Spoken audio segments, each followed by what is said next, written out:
what I really want to talk about is what do we have to do in UK with the industry that we're in, and the fact that digital economy is a key part of what is going on around making countries and companies successful. So cover what we have to do here in UK. And as the title suggests, I'm not that I have anything against apps and software companies. I think that they're fantastic, you know.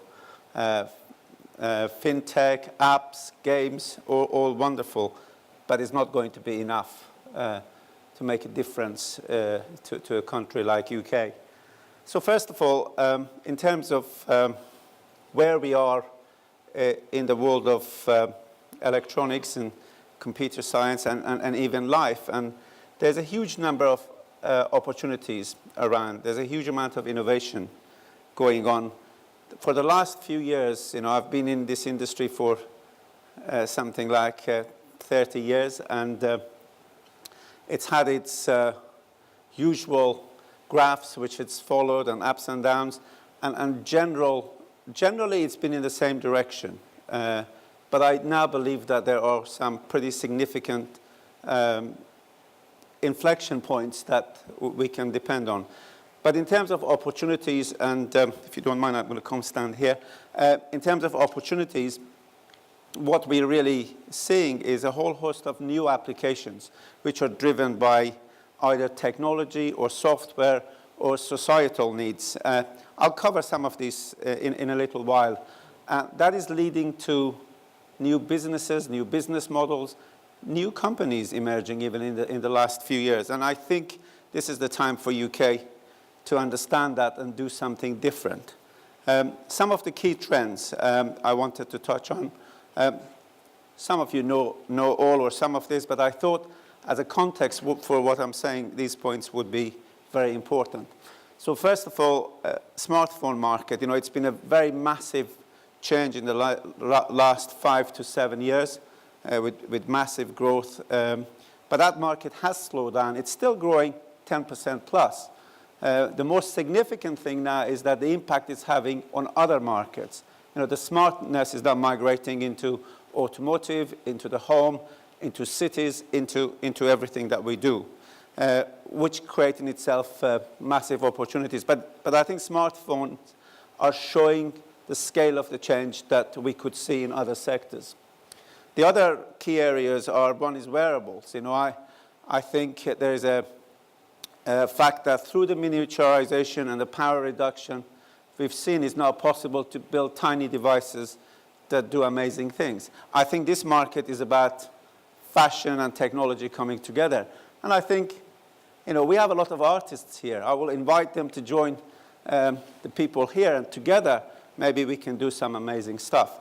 But it is an opportunity. It's a disruptive force. You know, this is the first time that technologies and fashion really have to work together. The other thing that is going on, which I, as a CEO of the company that has the alternative CPU, is that the apps are becoming completely and increasingly portable. It means, you know, you can then obviously be successful if the technology is good or your software is good. You don't really have these closed ecosystems that, you know, you just tax people with. So I certainly welcome that, and that is good for everyone. We've talked about IoT. I'll touch on that a little bit more. I remember a few years ago, maybe 7 or 8 years ago, people used to say, oh, internet is really important, it's a big thing. And at the time, in the early days, not many people really understood what it was. I think we are most of us understand the significance of that. I think IoT is the same thing. You can either ignore it as an acronym you don't like or whatever, or recognize that in the next 10 years, this stuff will be bigger than the internet itself. And I really believe that. And I think this is where UK has to jump in and do something significant. I think the other key part here is the security.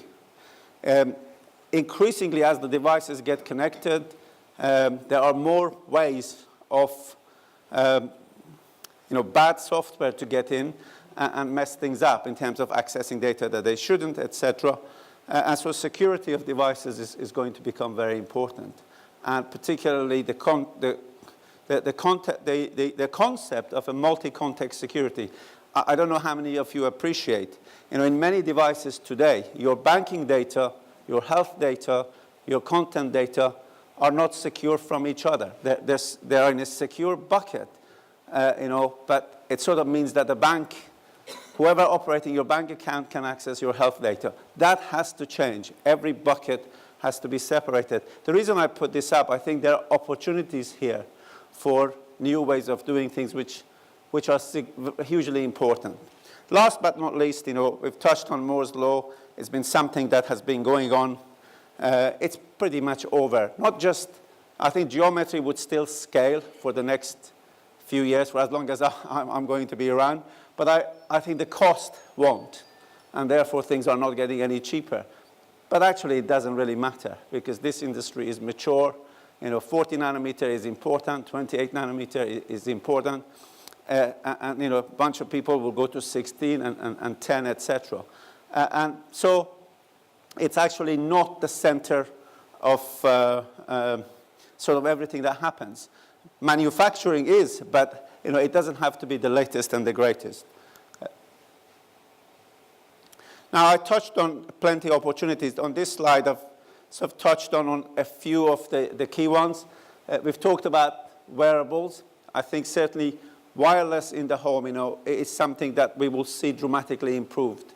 There's been attempts at it so far, but I would say in the next 12 to 18 months, you're going to see pretty dramatic changes there. And of course, the arrival of 4K TV, the internet is fast enough to begin to directly compete with broadcasters, and that will change the dynamics of where the content lives, who delivers it, etc. I think automation and robotics are a very, very important area. An example of that is ADAS. I'm not a great believer in driverless cars. I wouldn't want the car to drive me, but I would love to have a car that spots that I'm falling asleep after a long trip from Japan or something. So safety and making the cars better for the drivers is certainly a big thing. And of course, we've touched on IoT. The way I look at IoT is probably the main category that I think will make a difference is where the technology goes beyond what we as engineers have tried to solve, which has been communication, entertainment, television, radios, mobile phones, etc. I think what we're talking about now is where the technology is small enough, connected enough, and useful enough in terms of sensors and things that it can start addressing what I call mega societal issues. And the first three there in terms of health, energy, and agriculture, are all about keeping people healthier, saving the planet, and feeding people, which are really the three main societal issues that we have. But there are others as well. I'm not going to go through all of those. But we, in Imagination, sort of look at these 6 main areas that IoT is all about. It's not about, we don't include, current businesses like mobile phone is not really an IoT business. It's just what we've been doing for the last many years. And of course, once you get everything connected, whether it's sensors and people, etc., there's going to be a lot of data, and there's a big business around that is going to evolve.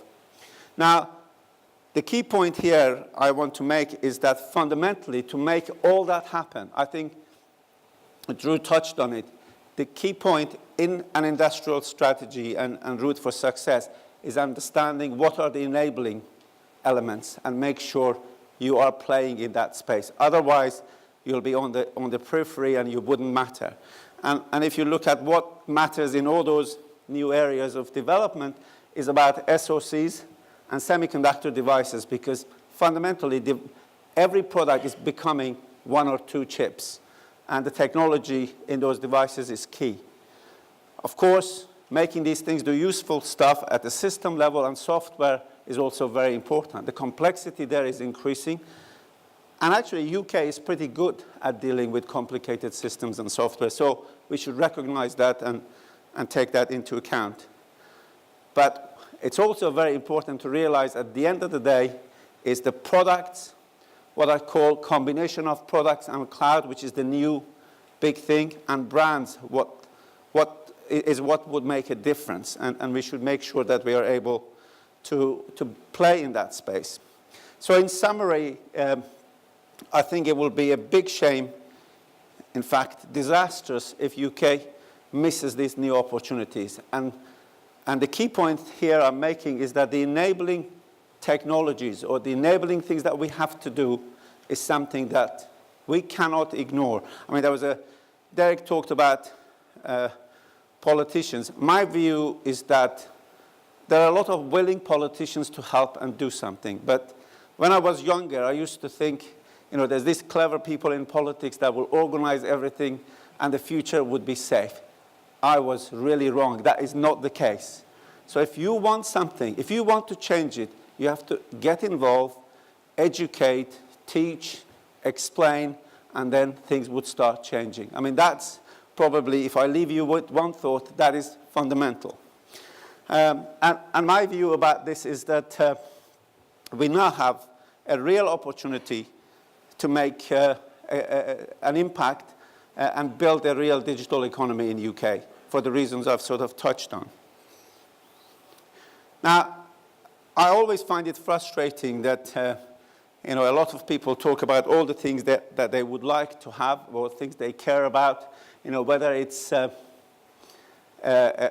environment, industrial environment that everyone can have a good future and many opportunities, or a healthcare that is free for everyone, or a good social service that looks after people when they're in need. And of course, having a better way of looking after the planet and having a cleaner life. And of course, many other good things. I'm sure everyone, no matter what their politics are, would look at this and say, yeah, it's all good stuff. The problem is you can't have it all unless you have a decent economy.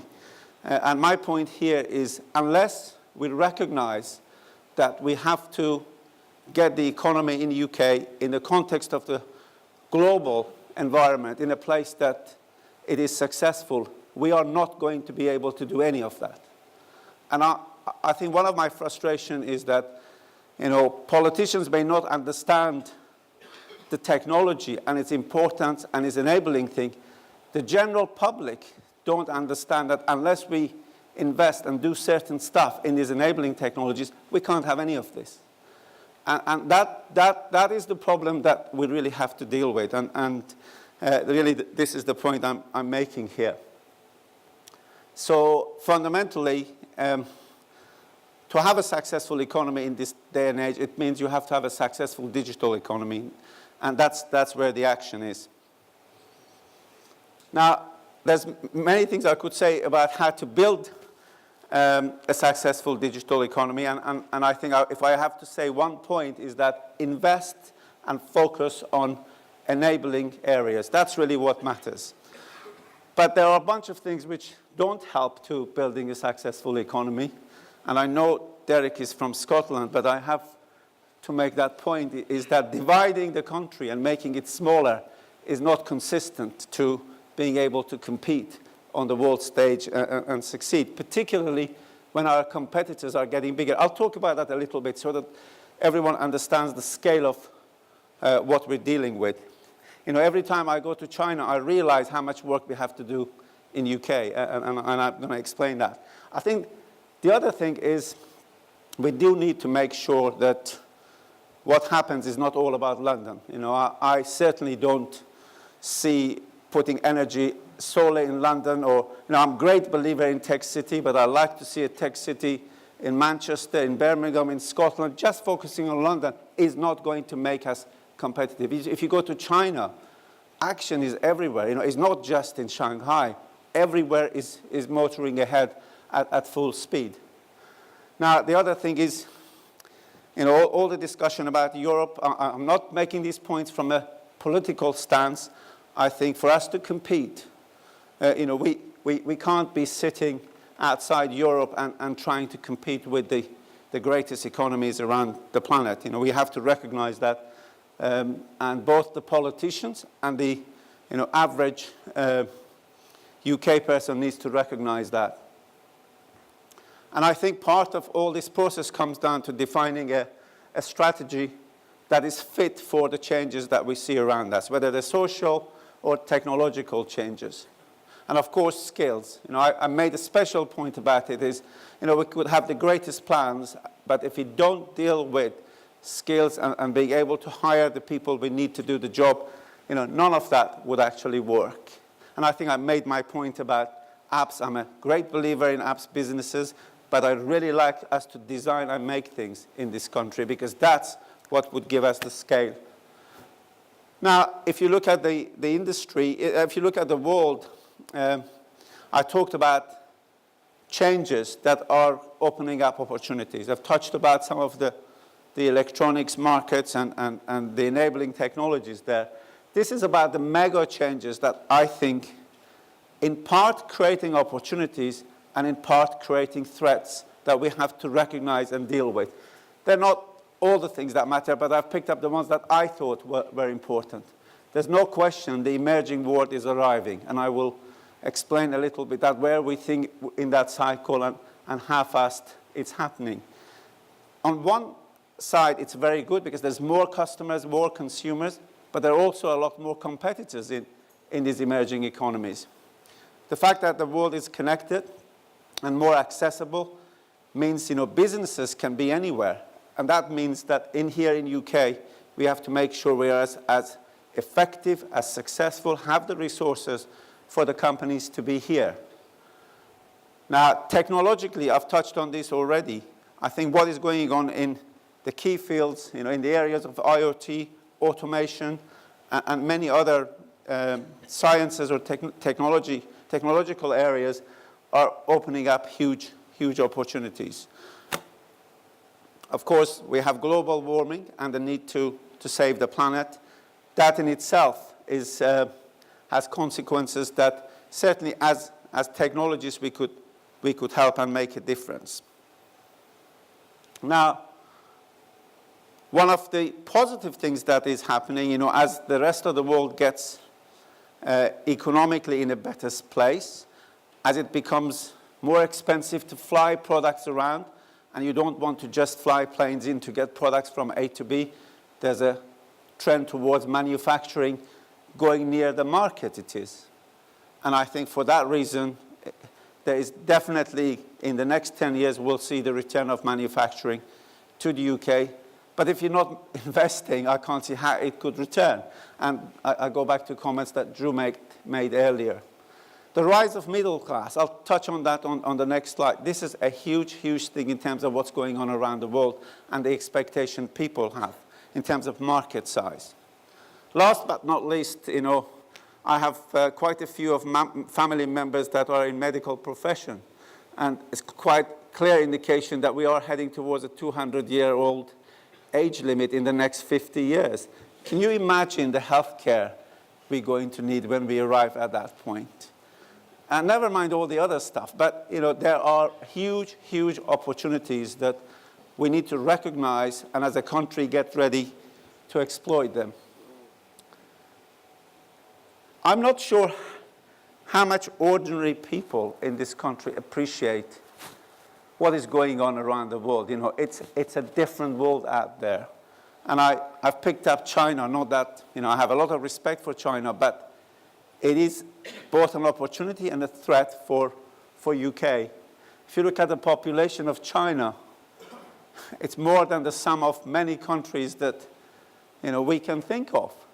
I actually did a quick analysis to work out, if you just compare cities, I travel a lot in China, and I've always been amazed, you go to these little cities of 5 million people that you have never even heard of. And then I did the analysis and found out that there are about 8 cities in China with 8 million population and more. There's 2 total, London and New York, in US and in EU. So that gives you one scale. Then you look at 3 to 8 million cities. There are over 27 of these cities in China. And we only have 3 between US and UK. Okay, get to the smaller ones, cities of 1 million 1 to 3 million. They're greater than 150 cities in China. It's very important, just imagine that. That is what we're dealing with. And this is what UK has to get ready for. This is why I made the comment about, making a smaller country smaller. Anyone who looks at this could recognize it's a scary thing to do. Now, the other thing is there are 300 million Chinese middle-class people. I have engineers in Shanghai that get paid more than engineers in UK. It is true, and it happened in the last 3 years. And that rate is continuing. We're talking about 1 billion plus middle-class people in China in the next 15 years. Just think of that. There'll be more millionaires in China than US and UK put together. So it sort of gives us a context that we have to be ready for what is going on around us. So what do we do exactly here specifically? We need to recognize the global environment we're in. I actually think it will be good. The population in general understood the environment and where the children will be living, in the environment they'll be living in the years to come. We need to understand the social and technological trends. Some of those I've touched in this presentation. I think we need to really understand, unless we strategically, if we don't invest in where we think the future GDP of this country would be, there won't be a future GDP to pay for all the things that we want to have. And of course, we have to understand that, as I said, scale is a big deal. That there's a global world, there's a huge number of middle-class people that would want to buy things, and we need to be able to have the scale and the capability to sell to the bigger world. And of course, we have to be competitive. So I believe there's a need for, there's talks about this, but we really urgently need a nationwide industrial strategy, a business plan. I prefer to call it business plan. And this needs to be government-led. But it has to be industry-backed. We need to come up with the kind of things and the issues that the government have to take into account, but it has to be driven by government policy. I mean, we can keep talking about it, it won't happen. And the reason that is essential is because that billion middle-class people, it's not happening by chance. It's part of a government policy. And we need to have that kind of approach here. Not quite to the same level of control, but we need to plan the future. We need to treat the country as a business and then take the actions to make a difference. So I think I've touched, so what does that mean? I've said much of what I wanted to say on the previous slide here. And the key point I'm making, it needs to be government-led, but it needs to be specified, driven, backed by the industry to be accurate in its objective. And it needs to deal with a plan to deal with the opportunities and aim for them, deal with the weaknesses and threats that we have, and basically aim to make the country successful.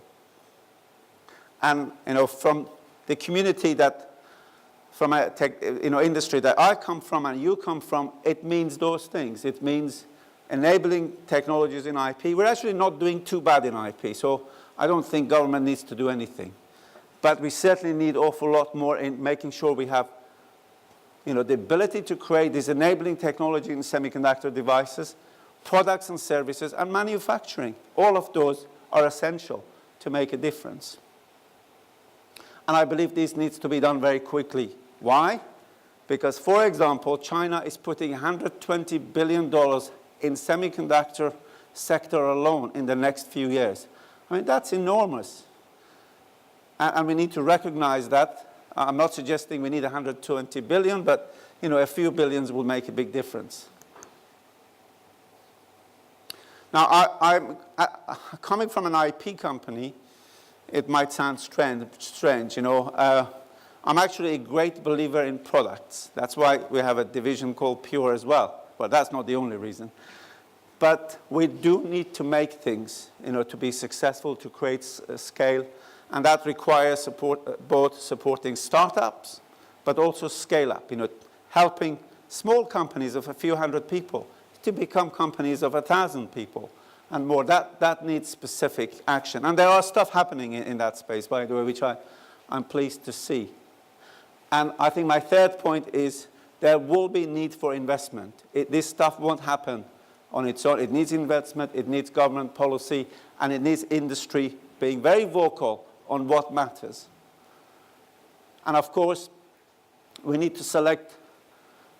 We want to be the best at making things, and I've put some examples here. One is that manufacturing is going to go back to many countries only if they're ready for it, and I would say UK needs to be ready for it because it won't come here otherwise. And of course, as I said many times in previous discussions or events, we have big government activities, for example, NHS. We need to make sure procurement in that kind of organization is in line with the strategy and is helping in building and developing local capabilities. And I would say we need to go behind. I think Drew was saying the same thing. High-value manufacturing. We need to have the courage to tackle what needs to be done, and that is having proper volume manufacturing in the areas that we want to be participating. Now, some of this has been touched with the previous two speakers, so I won't say a lot about every point on here, but clearly in UK we have a very strong finance centre. I actually believe government has the right agenda. They're interested, but it's down to us to make sure we are very vocal as to what matters. We have the catapults here, and we have very active industry bodies, NMI, and ESCO, etc., to help this process. So it really requires bringing all these elements together and recognizing that the world is of the shape it is, and it's in the direction it is. There are these opportunities, but we have to do things here to make a difference. And I think my comment to NMI, maybe we'll hear more of this from NMI in the rest of the day, but I think NMI, because where the industry is going, because of the integration, because it's all about product and solution, I think NMI need to extend its interest and its focus to other areas, such as embedded software and products, etc. And I think it's something I know that Derek has got his mind on. I'm just reiterating, given what I just said, this is very, very important. And I really see ESCO being a channel or a voice to help that process in terms of making those things happen. The final remark I would like to make, we need to recognize that there are big changes taking place globally. There are massive, massive opportunities, no question, for the reasons I've explained. There are also threats. So, you can aim to take advantage of the opportunities and make progress, or don't react to the threats and then get into big trouble. And I really believe, and the reason I'm very involved in NMI is that I believe the NMI membership are a grassroots community that's very much part of this enabling area, which is fundamental to move the levers forward. And I certainly believe ESCO is an initiative that has opened up the dialogue between this community and the government. But I think we do need to be more vocal, more pushy. Don't expect people understand what matters. We need to shout about it. And I think the gear change is needed now, because I don't think we can just wait forever. And I reiterate, I think this requires government policy and industry backed strategies. We need to come up with the ideas, but we need the government to back those with policies. I'll leave you with my last two, and I sincerely believe in this. Over the next 10 to 20 years, as a country, we can choose to gain a great deal from what's going on around us. whether it's the rise of China, the opportunities, the return of manufacturing, all this technological stuff that is happening with IoT and software becoming more important, etc., etc. Or we could do very little and lose it altogether. It's really, we're at that crossroad. And that's why I stand up and shout about this, because I can see this is the time that we have to take action and make a difference. Right. Thank you, Derek. I think I'm done.